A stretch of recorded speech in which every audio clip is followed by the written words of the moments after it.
যে বাড়ির কাজ ফেলে তোমরা কোথাও যেতে পারো? তবে তোমরা দুজনে কোথায় গেছিলে? উত্তর দাও, উত্তর দাও। আরে পলাতক বলো না, কোথায় ছিলে? কাজ ফেলে পালিয়ে গেছিলে? এমন কি জরুরি কাজ পড়ে গেছিলে তোমাদের? হ্যাঁ, আয়নের এক বন্ধু, তার শরীর ভালো ছিল না, তাই আমরা দুজনে তাকে দেখতে গেছিলাম। ওর বন্ধু আছে? আচ্ছা, কোন বন্ধু? হ্যাঁ, কোথায় গেছিলে? মথুরাতে।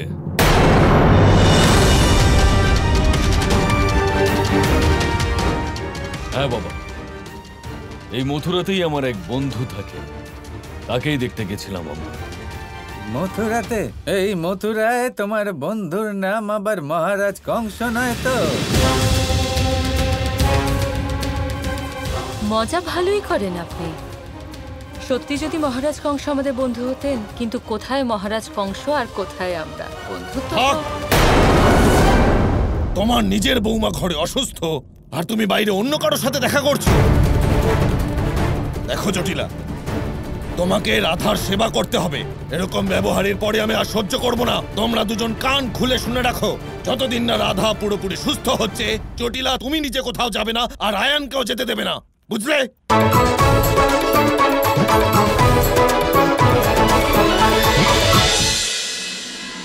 বাবা, এত রাগ করবেন না, আমি এখন ঠিক আছি।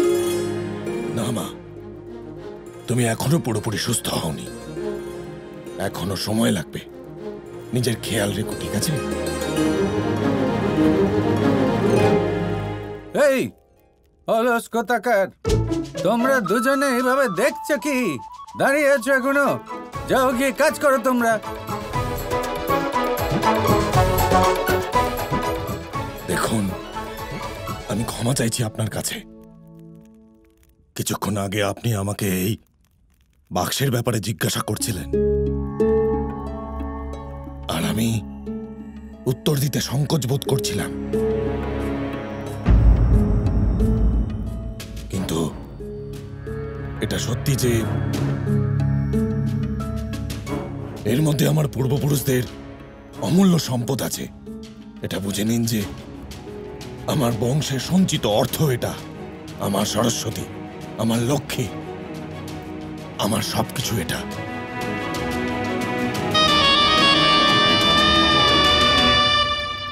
আরে ঠিক আছে বাবা, কোনো ব্যাপার নয়।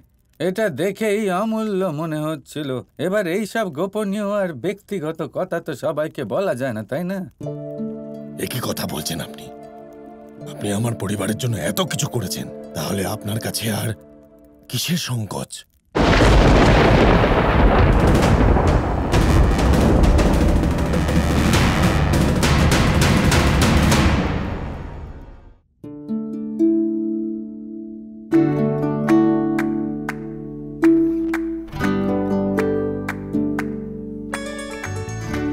এই চুড়িগুলো কার জন্য কিনলে? যার জন্যই হোক, তোমার তাতে কি?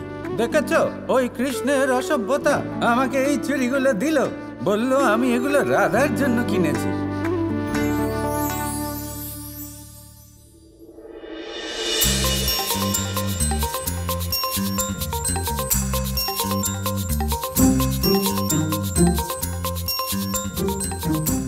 এগুলো পরতে তো কোনো অসুবিধে নেই, পরে দেখতে কি অসুবিধে? পরেই নি। কি হলো আজি, কেন হলো আজি, না জানি আমি। কি হলো আজি, কি হলো আজি, কেন হলো আজি, না জানি আমি কানাই। আমার কি হলো আজি, কি হলো আজি, কেন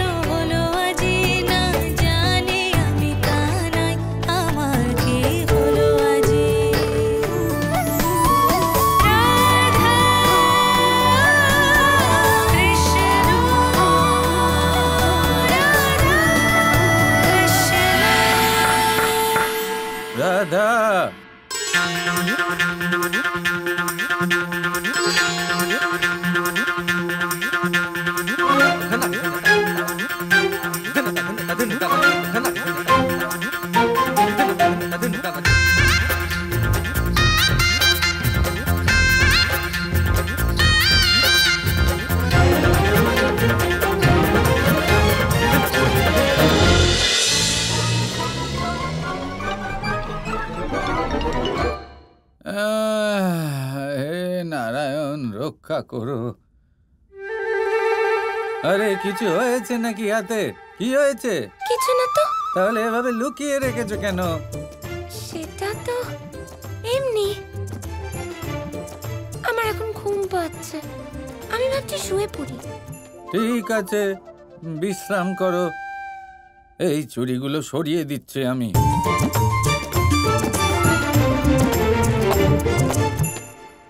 আরে দূর বাবা, এসব কি? কি অদ্ভুত ছেলে এই কৃষ্ণ।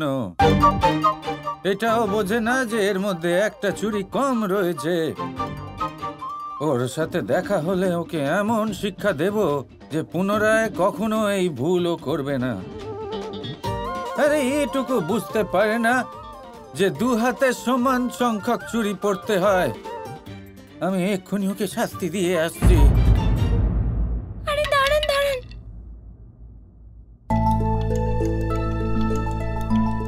আমি চুড়ি পরে দেখছিলাম, তখন একটা চুড়ি আটকে গেছে আমার হাতে। কেন কেন কেন পরে দেখছিলে তুমি? যেটা ব্যবহার করবে না সেটা শুধুমুধু পরে কি হবে বলো তো? আসলে আসলে আমি পরে দেখতে চাইছিলাম যে আমার হাতের মাপের কিনা। আমি ভাবলাম কৃষ্ণের আমার হাতের মাপ মনে আছে কিনা এখনো। ব্যাস, আর আর কিছু নয়। আচ্ছা, এই ব্যাপার। তাহলে কি বুঝলে তুমি? কৃষ্ণের তোমার হাতের মাপ মনে আছে?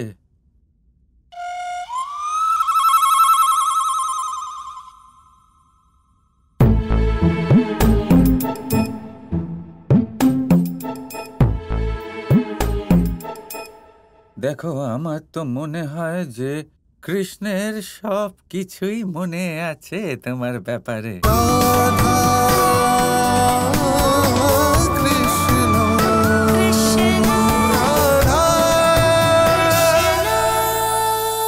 ভেবে দেখতে গেলে দুধকে জলের থেকে বেশি ভালো মনে করা হয়, আর সেই জন্য দুধের মূল্য জলের থেকে অনেক বেশি হয়। এবার যদি এই দুধ দিয়েই দই বানানো হয় তাহলে এর আয়ু আরো কিছুদিন বেড়ে যায় এবং এর মূল্য আরো কয়েক মুদ্রা বেশি। এবার যদি এই দই থেকে মাখন বানানো হয় তাহলে তার আয়ু আরো কয়েক সপ্তাহ বেড়ে যায় আর তার মূল্য আরো কিছু মুদ্রা বেশি। এবার এই মাখন থেকে যদি ঘি তৈরি করেন তবে এর আয়ু অনেক বছর বৃদ্ধি পায় এবং এর মূল্য মাখনের থেকে আরো কয়েক মুদ্রা বেশি। এবার এই সব কিছুর মূলে দুধই আছে, কিন্তু এদের সকলের আয়ুতে এদের মূল্যে এত তফাৎ কেন? তার কারণ এই যে দুধকে দই হওয়ার জন্য অনেক কষ্ট সহ্য করতে হয়, দইকে মাখন হওয়ার জন্য লাঠির আঘাত সহ্য করতে হয়, আর মাখনকে ঘি হওয়ার জন্য বহু ঘন্টা ধরে আগুনের তাপ সহ্য করতে হয়। তারপর গিয়েই মাখন ঘি হয়, তারপরেই এর আয়ু বাড়ে এবং মূল্য বৃদ্ধি পায়। এবার আমরা মানুষেরাও সবাই সমান, দুধের মতো। কিন্তু মহান সেই হয় যে কঠিন পরিস্থিতির মুখোমুখি হয়, যে বিপদের মোকাবিলা করে, যে এই প্রতিযোগিতাগুলোয় সফল হয়। এই সব করলে তবেই জীবনে অগ্রসর হতে পারবে, তবেই জীবনে আপনার যশের আয়ু বৃদ্ধি পাবে, আর তখনই এই সংসার আপনাকে মহান মনে করবে। রাধা রাধা।